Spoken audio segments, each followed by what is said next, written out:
es la conciencia, perspectiva neuropsicológica y espiritual, por nuestro querido John. Mis queridos amigos, un feliz día para todos.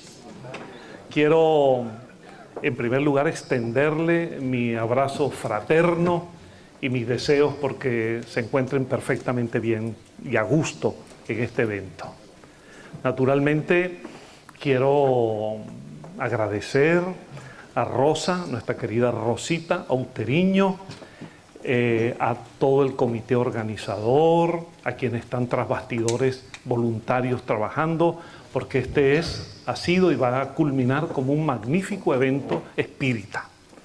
Así que, Rosita, felicitaciones para ti, que has puesto un mundo a eso, y todos tus colaboradores.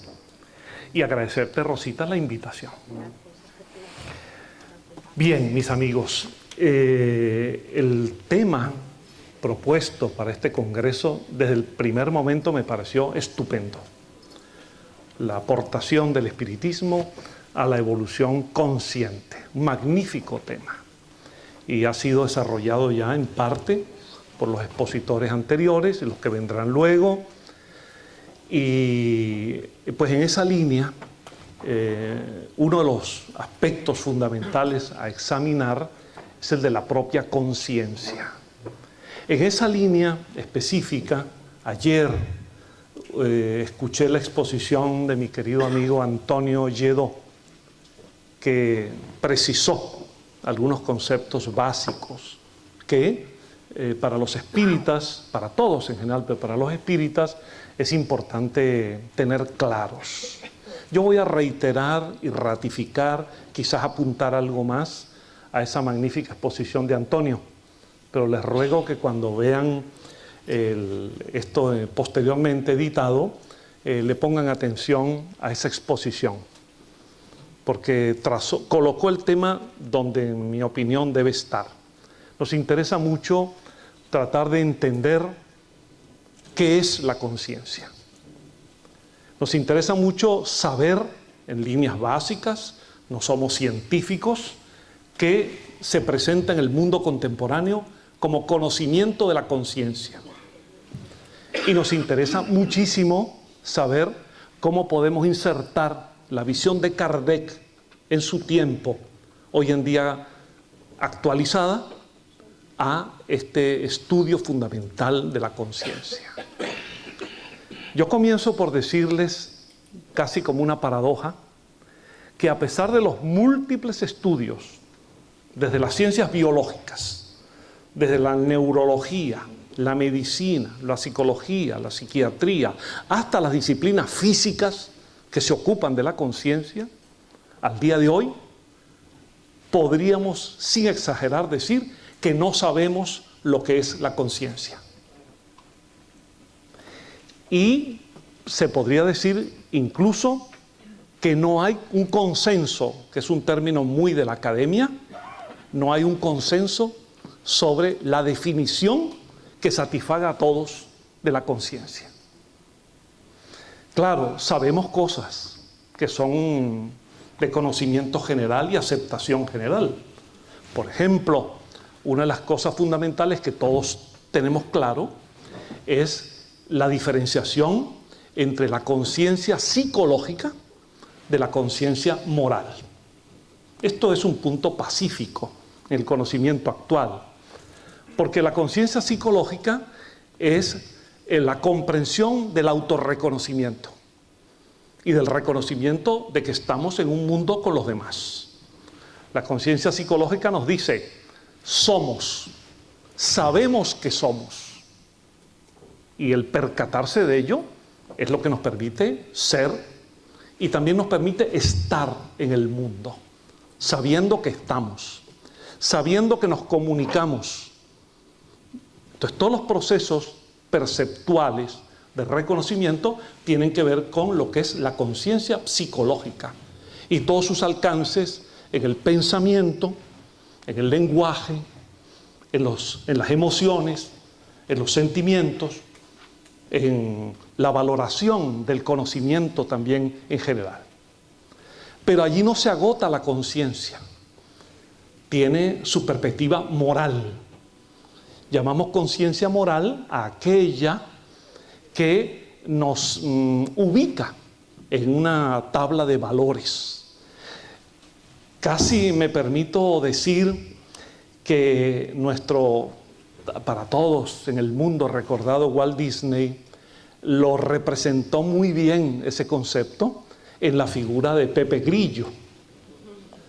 Porque Pepe Grillo magníficamente representa la conciencia moral, aquella figura que ante determinado comportamiento nos invitaba a pensar si habíamos actuado bien o mal y a cómo enderezar nuestro comportamiento.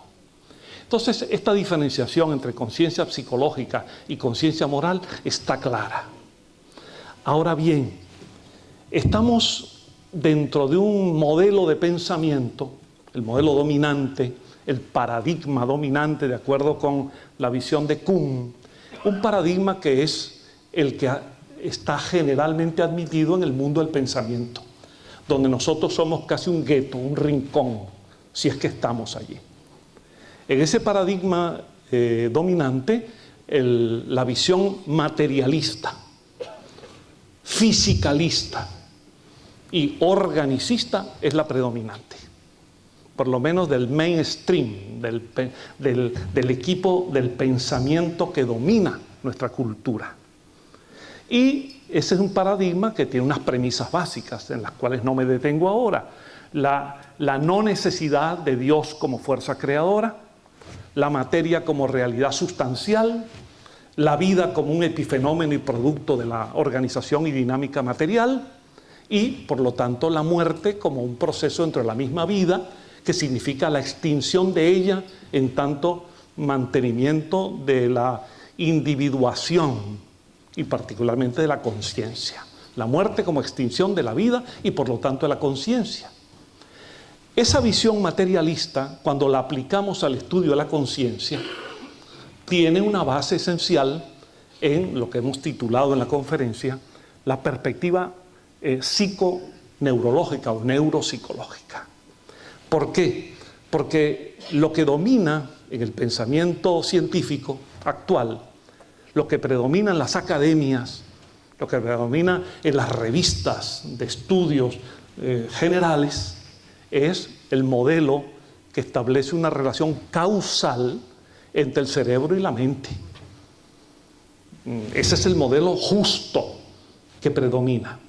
Y debemos decir, y sería un error si algún espírita quisiera negarlo, que ese modelo es cierto, solo que no es suficiente. Es cierto, pero no es suficiente. Hay demasiadas demostraciones, una pena que ahora el tiempo no nos dé para ello, hay demasiadas demostraciones de esa correlación cerebro-mente. Por ejemplo, las lesiones en el cerebro como producto de traumatismos cráneoencefálicos, los disturbios mentales como resultado de lesiones de índole infecciosa, bacteriana, afectan el cerebro, los tumores y otras perturbaciones claramente afectan el cerebro. Y todos los equipos, desde la resonancia magnética funcional hasta las tomografías por emisión de positrones, lo demuestran claramente. Y la activación de zonas cerebrales a la vez, a partir de experiencias controladas en laboratorio, donde se induce en el paciente o en el sujeto experimental, se inducen ideas, emociones determinadas, se le invita a que piense en determinados conceptos, a que se emocione con algo, rápidamente se identifican, en ese mapeo cerebral se identifican las zonas que se activan, generalmente frontales, en la corteza, o parietales o temporales. De modo que esa correlación está evidente. Nunca he entendido por qué, desde una perspectiva espiritualista, se niega esto tan obvio, que es experimental. Pero el problema o el planteamiento es, esto explica la totalidad de la conciencia. ¿No hay más conciencia que esa? ¿Por qué no empezamos a examinar, por ejemplo, los estados de la conciencia? las diferencias que se producen en los niveles conscientes, subconscientes o inconscientes, donde la plasticidad de la conciencia se revela. ¿Por qué no examinamos otros procesos donde la conciencia disminuye, se perturba o hasta desaparece momentáneamente y se convierte en lo que algunos llaman conciencia oculta? Por ejemplo, un fenómeno todavía por entender del todo como los sueños, la conciencia onírica. Cuando vamos a dormir, no es una separación, un compartimiento estanco entre que estamos despiertos en vigilia y nos dormimos. Hay un proceso de transición, que eso lo llamamos en clínica un estado hipnagógico, que vamos hacia el sueño, que vamos a dormirnos, pero todavía no. No sabemos si estamos o cómo estamos. No logramos ubicarnos del todo. La conciencia allí se expresa de otra manera. Y cuando nos despertamos, el proceso inverso.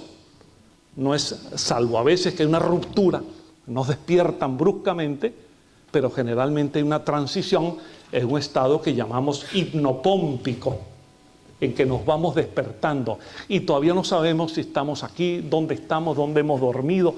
Todo ese tipo de experiencias que demuestran que la conciencia es muy plástica, muy dúctil, muy variada. A eso tenemos que agregarle la diversidad de trances.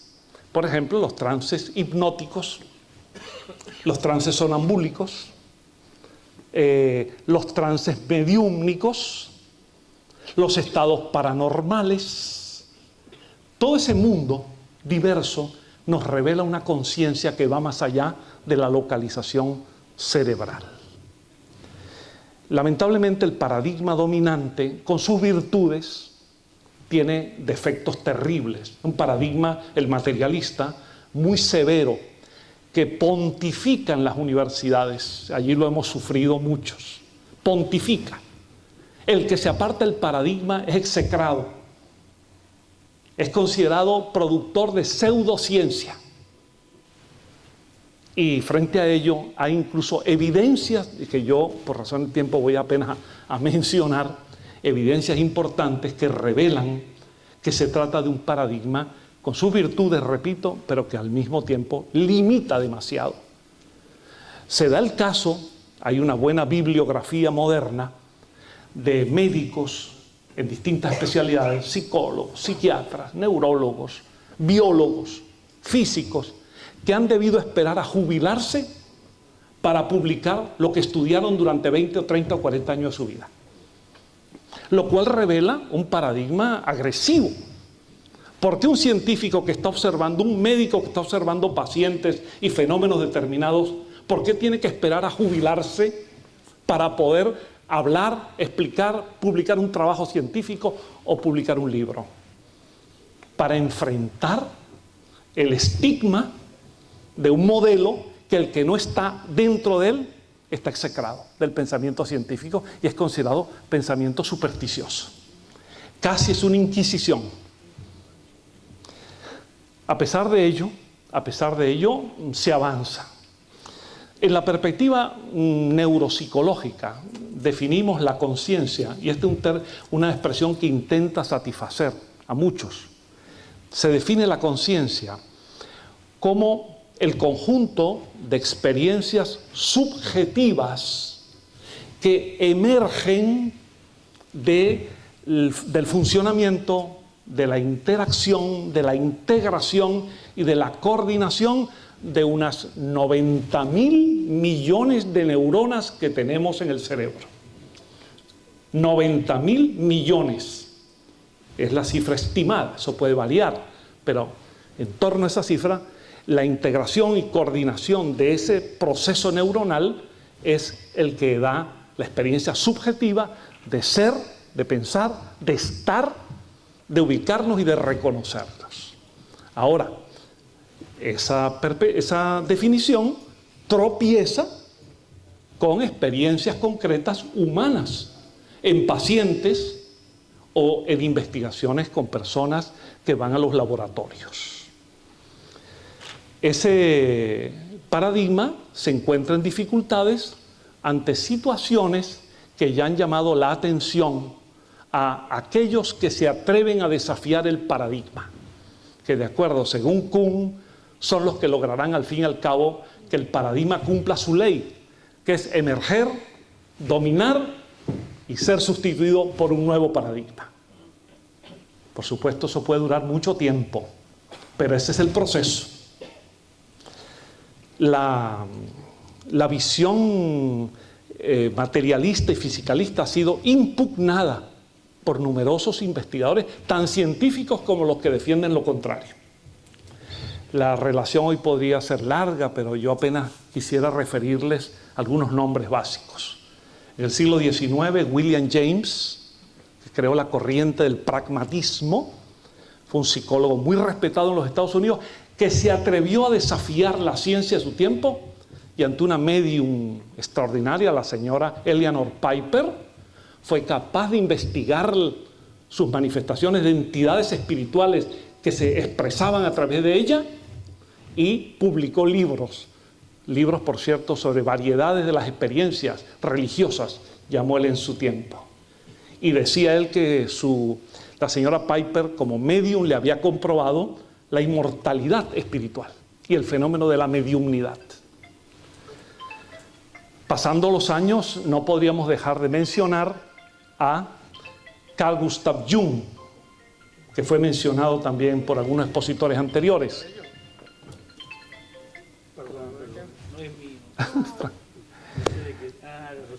Y Carl Gustav Jung se atrevió a desafiar el paradigma, incluso a su maestro Freud, para abrirnos los espacios del inconsciente, y para sacar el psicoanálisis de una visión reduccionista, pansexualista, y colocar el psicoanálisis con una mayor profundidad y expresar posibilidades por la vía de los arquetipos, el inconsciente colectivo, hacia la posibilidad de que la conciencia individual estuviese reflejando o estuviese integrada en una conciencia superior universal.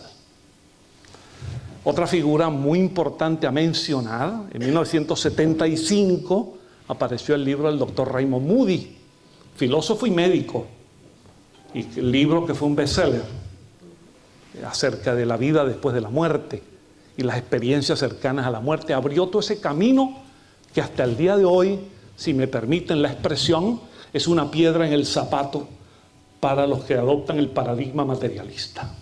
Hablaré luego unos minutos sobre ello, las SMs. Y me voy a detener un momento en una figura muy importante que en mi opinión los espíritas deberíamos conocer y estudiar a fondo. El cardiólogo holandés, aún encarnado en nuestro tiempo a sus 94 años, el doctor Pim van Lommel. Porque Pim van Lommel es el representante claro de lo que aquí estoy diciendo.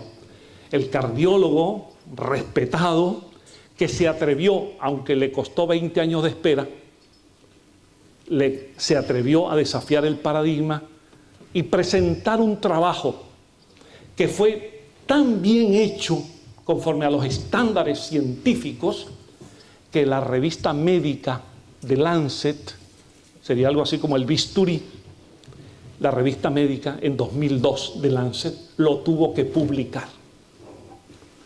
Una de las revistas médicas más importantes del mundo, con 344 casos durante más de 20 años en el hospital en que trabajaba en Holanda, de experiencias cercanas a la muerte y de casos, de lo que luego diré algo, muy importantes, de lucidez terminal. Y el doctor Van Lommel expresa que revisó todas las hipótesis posibles. ¿Por qué personas que han sufrido un paro cardíaco y por lo tanto su conciencia había quedado en el registro electroencefalográfico isoeléctrica, totalmente plano? ¿Por qué esas personas mantenían posteriormente, vueltos al ser rehabilitados tras el paro cardíaco, por qué esas personas tienen sin conciencia, sin cerebro activo, con un cerebro inactivo, tienen recuerdos, tienen información de personas, parientes que han fallecido y no sabían que habían fallecido. Porque esas personas han tenido experiencias con lo que llaman seres de luz. Y el doctor Van Lommel expresa un concepto muy importante que pocas veces se ha tocado, y él lo presenta en la revista como réplica al paradigma materialista. ¿Por qué ahora, hacia el siglo XX y siglo XXI, es que se dan a conocer estos casos? ¿Es que los infartos no han ocurrido en toda la historia de la humanidad? Claro que han ocurrido, pero la posibilidad de rehabilitar y recuperar a un paciente en semejante situación casi proviene desde los años 50 y 60 del siglo XX, que es cuando aparece la instrumentación con la desfibrilación y la compresión torácica externa. Entonces, la posibilidad de escuchar a ese paciente tras la rehabilitación, tras la vuelta a la vida, solo se da a partir de una experiencia en la cual ha salido invicto de esa muerte aparente. ¿Y qué es lo que dicen esos pacientes? En general, todos coinciden en unos valores comunes a los que ya Moody había establecido y a los que luego otros han señalado posteriormente. Van Lommel escribe un libro magnífico llamado Conciencia después de la vida. Y es una obra donde examina incluso las hipótesis que podrían explicar esa manifestación fuera de la hipótesis espiritual. Y estudia las posibilidades de aplicarle el criterio de la anoxia, de la hipoxia, es decir, las carencias de oxígeno, de la acción de los medicamentos y otras posibilidades. Y Van Lommel, cardiólogo que era absolutamente escéptico antes de ello, dice, la evidencia demuestra que hay una conciencia que no depende del cerebro en determinadas oportunidades, que es capaz de emanciparse del cerebro. Bien, les decía que las experiencias de lucidez terminal son tan impresionantes como las SMs, porque la lucidez terminal significa que hay pacientes, ya generalmente en estado avanzado de deterioro cognitivo, con edad avanzada, que ya incluso con dificultades para hablar y expresar ideas, y curiosamente y sorprendentemente tienen un momento de recuperación total de la conciencia. Con un cerebro lastimado, con un cerebro deteriorado, retornan a la, vamos a llamarlo ahora, la normalidad, hablan, identifican los familiares, a veces hasta dan instrucciones para después de su muerte, y luego, después de algunos casos, según Van Lommel y otros, minutos, fallecen, otros duran horas y otros hasta días. La pregunta es, si la correlación es directa entre cerebro y pensamiento, cerebro y conciencia, ¿cómo es posible que personas que llevaban meses con deterioro cerebral ahora retornan momentáneamente y son capaces de expresarse con toda su vitalidad? Y luego, finalmente, se produce la desencarnación, el deceso. Allí, como lo expresan los médicos que han estudiado esto, la tesis materialista tiene dificultades frente a esto. Bueno, este es un tema para otras exposiciones mucho más completas. En la evolución del conocimiento de la conciencia también intervienen los biólogos y los físicos. Quisiera apenas, por razones de tiempo, llamar la atención de los trabajos de alguien que fue Premio Nobel de Física, y no en el siglo XIX, en el siglo XX. En 2001, Premio Nobel de Física en 2020, en 1901 comenzó sus trabajos, el doctor Roger Penrose, que con otro médico anestesiólogo, el doctor Stuart Hameroff, llegaron a la conclusión, en una visión de que se podía entender el funcionamiento de la conciencia en una perspectiva cuántica. Y ese tema nos lo va a desarrollar muy bien un magnífico orador y expositor brasileño, el doctor Moacir, que está felizmente con nosotros esta tarde. Lo hará. Pero la visión de Penrose, de Hameroff y de otros, repito, Penrose fue premio Nobel de Física y ha tenido el valor de desafiar el paradigma dominante y hablar abiertamente de que la conciencia tiene la posibilidad de sobrevivir a la muerte y que la conciencia no depende integralmente del cerebro. La palabra integralmente aquí, este adverbio es muy importante, porque Penrose y Hameroff presentan una propuesta extraordinaria. En mi opinión, como espírita y kardecista, es fundamental estudiarla. Ellos hablan de que en la conciencia hay que separar la conciencia local de la conciencia no local o no localizada. Se llama en este lenguaje conciencia local a aquella que está vinculada a los procesos neuronales y conciencia no local aquella que supera lo cerebral. A partir de aquí, y como espíritas, vamos a decir que perfectamente cuando estamos encarnados es obvio que nuestra conciencia es neuronal. Es obvio que lo que pensamos, sentimos, expresamos se traduce en los procesos cerebrales y tiene activación cerebral. Esa conciencia llamada local por Penrose es la conciencia del ser encarnado, nosotros. Y cuando aún encarnados participamos en procesos de proyección extracorporal o desdoblamientos o viajes astrales, como se quiera llamar, cuando participamos en fenómenos de mediumnidad, cuando participamos en experiencias de esta naturaleza, evidentemente esa conciencia tiende de la localización cerebral a la no localización temporal y espacial. Y cuando hablamos del espíritu desencarnado, hablamos de nosotros mismos después de esta vida o hablamos de nosotros mismos antes de esta encarnación y hablamos de otros que ahora están en el mundo espiritual y retornarán aquí, como nosotros marcharemos hacia allí, esa experiencia desencarnada, el espíritu desencarnado se ubica con una conciencia no local, no localizada.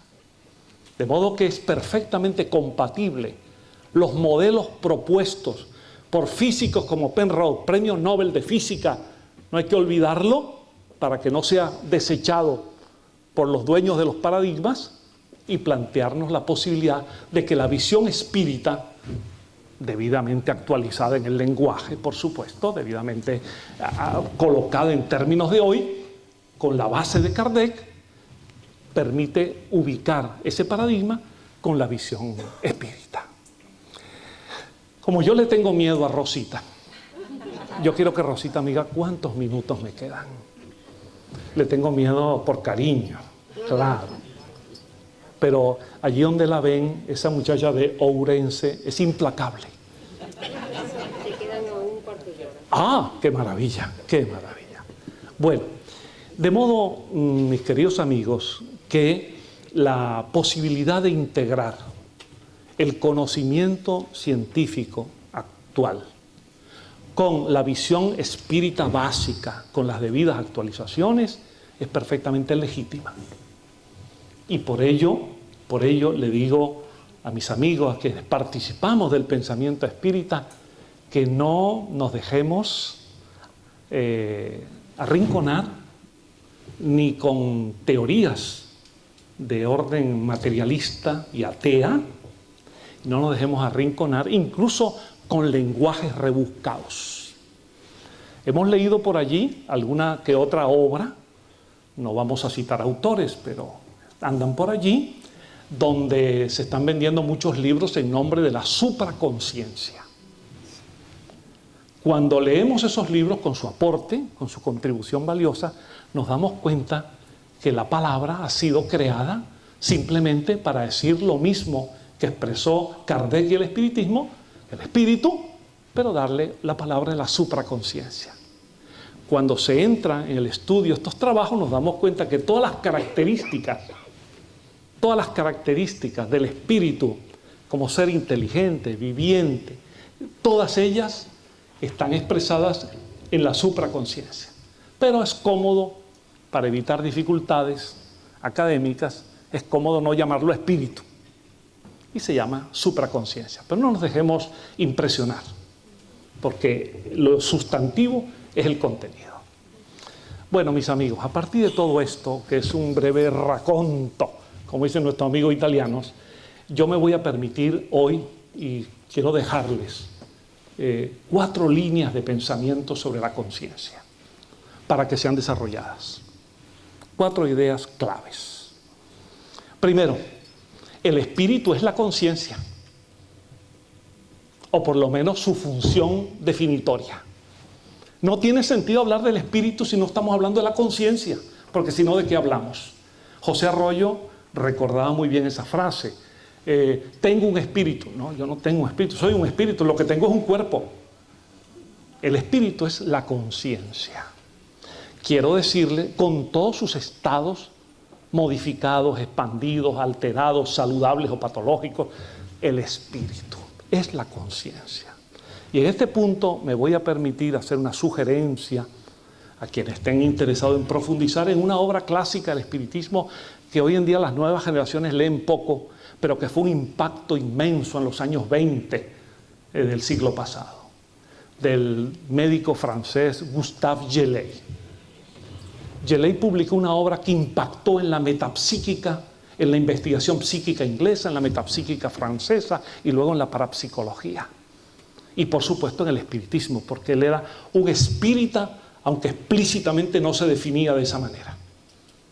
Bueno, Gelley, que presidió el Instituto Metapsíquico de París, bien conocido aquí por nuestros amigos franceses que nos honran con su visita, Jacques Pecquart y Patricia Saliba. Pues el espíritu es la conciencia, y Gelley se ocupa en su libro del inconsciente al consciente, una obra de avanzada, de anticipación, donde estos temas están planteados. Estos temas. Él no hablaba de la conciencia oculta o la conciencia local o no local, no es terminología a su tiempo, pero él prefería hablar de la conciencia vigílica y la conciencia subliminal. Y ya se refería a la conciencia en el espíritu encarnado y en la conciencia en el espíritu desencarnado. Una obra para desempolvarla. Primer punto, el espíritu es la conciencia. Estudiar la conciencia implica comprender al espíritu. Segunda línea de investigación. El estudio de la conciencia debe hacerse a partir de la comprensión del proceso evolutivo que significa la reencarnación. La conciencia no aparece hecha, completa, producida ya. La conciencia es un resultado de una evolución cósmica que se va concretando en nuestro planeta en la hominización. Nos dice el libro Los Espíritus, la respuesta a la pregunta de Kardec. El espíritu es creado por Dios, simple, sencillo e ignorante. Esta es una premisa fundamental. El espíritu no vino ya hecho completo, sino que es el resultado de una activación permanente desde la partícula elemental hasta la humanidad y más allá. La reencarnación es el mecanismo por medio del cual la conciencia se va complejizando en el orden psicológico y en el orden moral.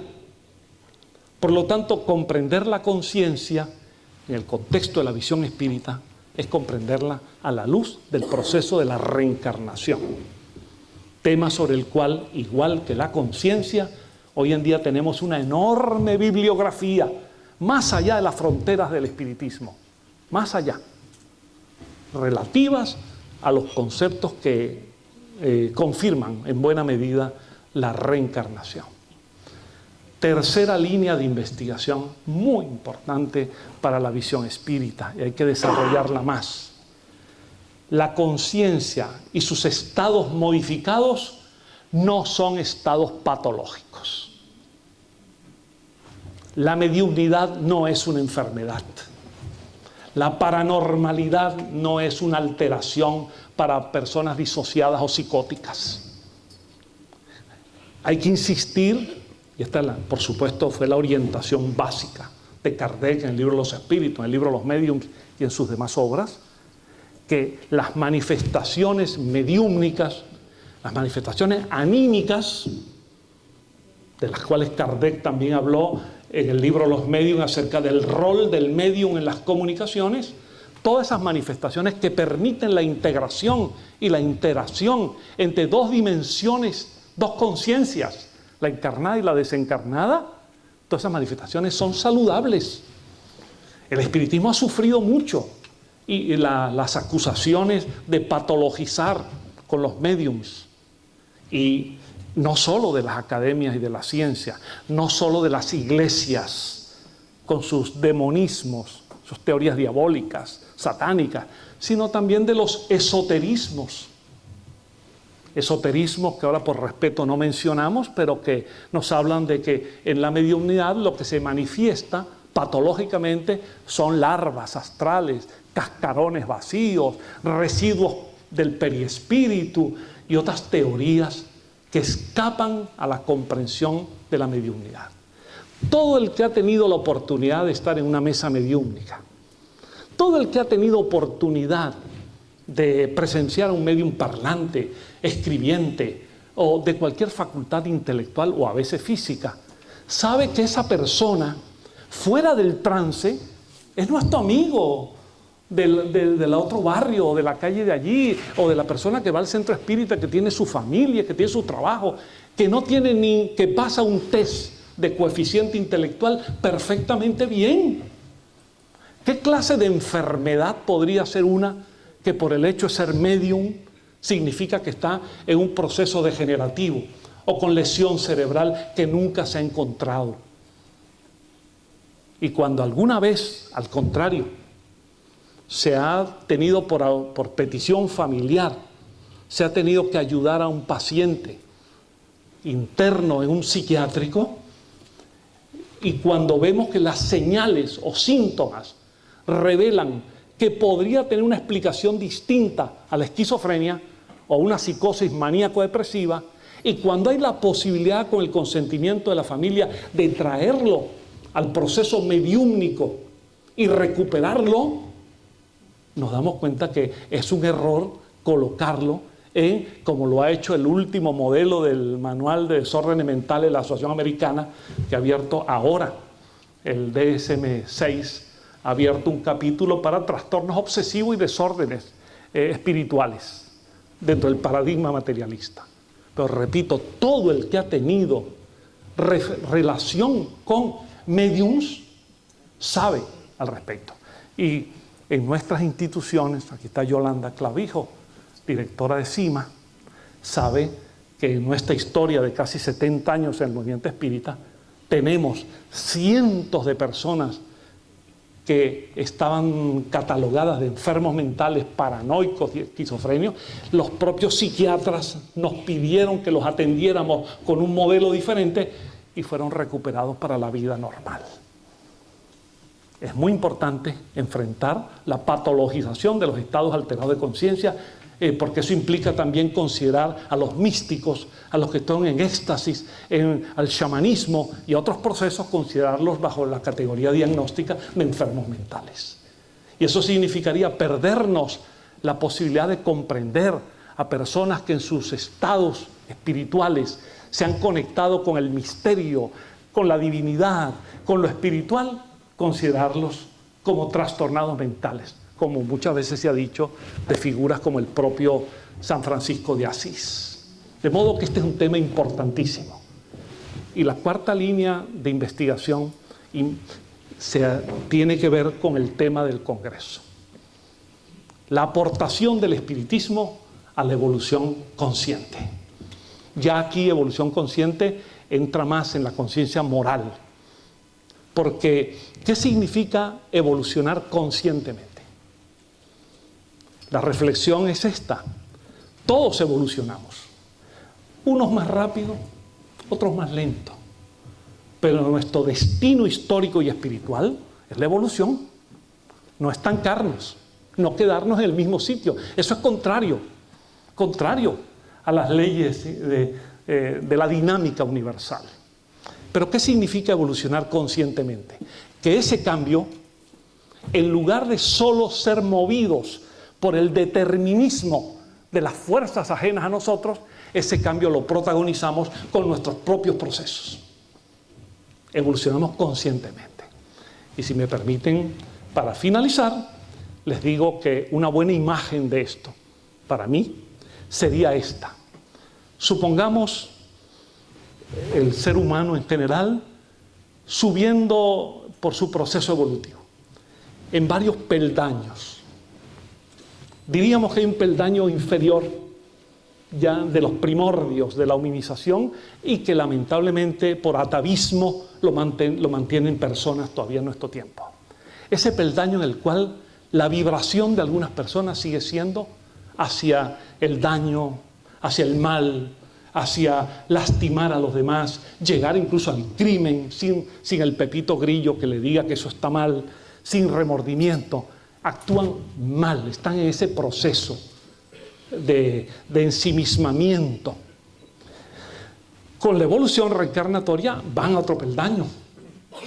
Ya hay muchos esos espíritus que encarnan y ya no hacen tanto daño, ya el daño es menor.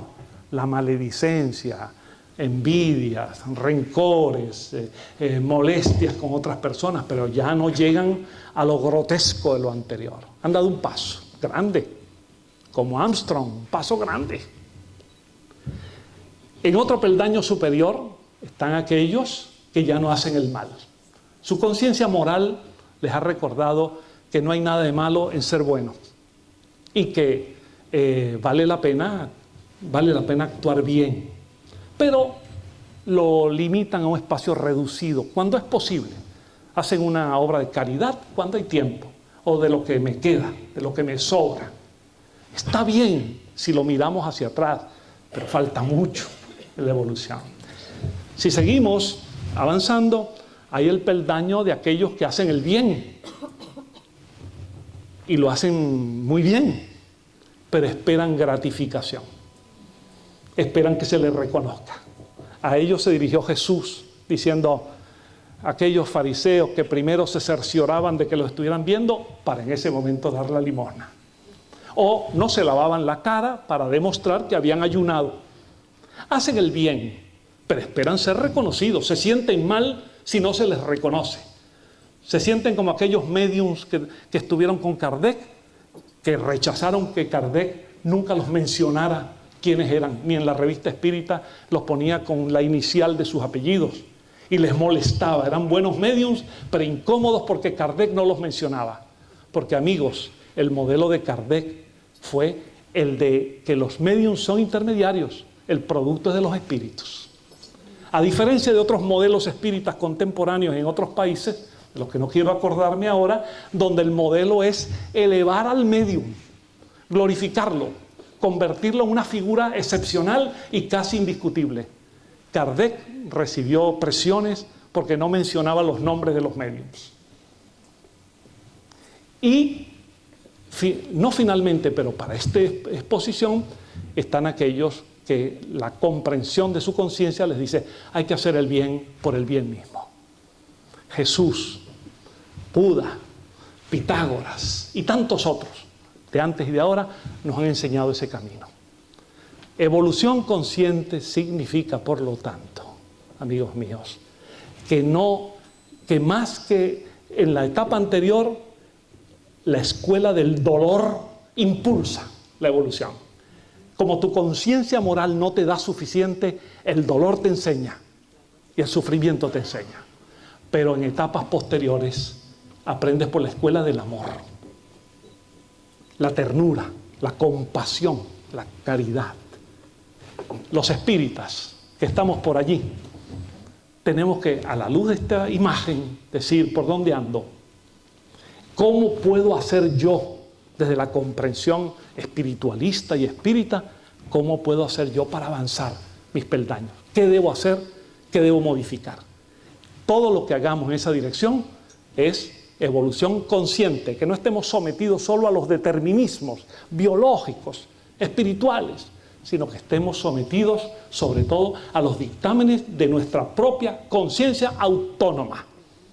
Así que, amigos míos, es una reflexión para que este tema deje de ser una teoría y se convierta en una lección que nos llevemos cada uno de nosotros a nuestros destinos. Muchísimas gracias a todos.